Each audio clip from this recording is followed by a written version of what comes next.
All right, things are a little bit wild. This is very exciting. Things are a little bit wild at the Auckland War Memorial Museum this morning. Ahead of the school holidays, which start in a week, prehistory is being brought to life, and a robotic dinosaur is reported to be playing up. Museum paleontologist Glenys Stace joins me now, live from the... Oh, and dressed so beautifully as well. Glenys, good morning. Good morning, Paul. Now, tell us what the story is with this prehistoric monster. Well, a few days ago we found these unusual footprints down there in the domain, and we went down and had a look, and the only thing we could figure out that they might have been was a dinosaur. A few people suggested moa, but it just didn't quite fit. So we had a stakeout last night down there by the duck pond, and sure enough, this morning our team have captured a beautiful little dryosaur.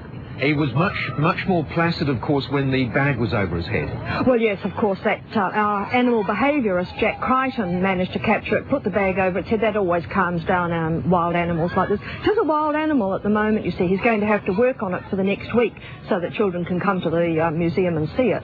Otherwise, it would be a bit of a disaster having a wild animal in the museum.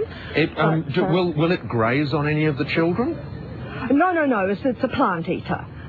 It'll eating mainly trees like the ones that were alive during the Cretaceous period, things like kauri and bunya pine and Norfolk pine, trees like that. That's why it's been in the domain, you see. There are a lot of those trees around. It's been eating those trees. So it's going to play havoc with your native flora and fauna, isn't it? Oh, but I think we'll have to get our team of people who are looking after it there. They'll go out every day into a forest and cut branches for it. We won't be taking it out into the domain very often to eat. I can only begin to imagine what the Greens will make of all of that.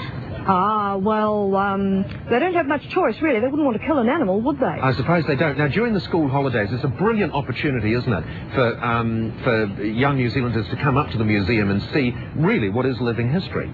Oh, yes, absolutely. I mean, this is a really one-off event. And, of course, in conjunction with our dinosaur here, we've got all sorts of programs running during the school holidays. We've got workshops for children on dinosaurs. We're actually going to paint the models of the museum's dinosaurs.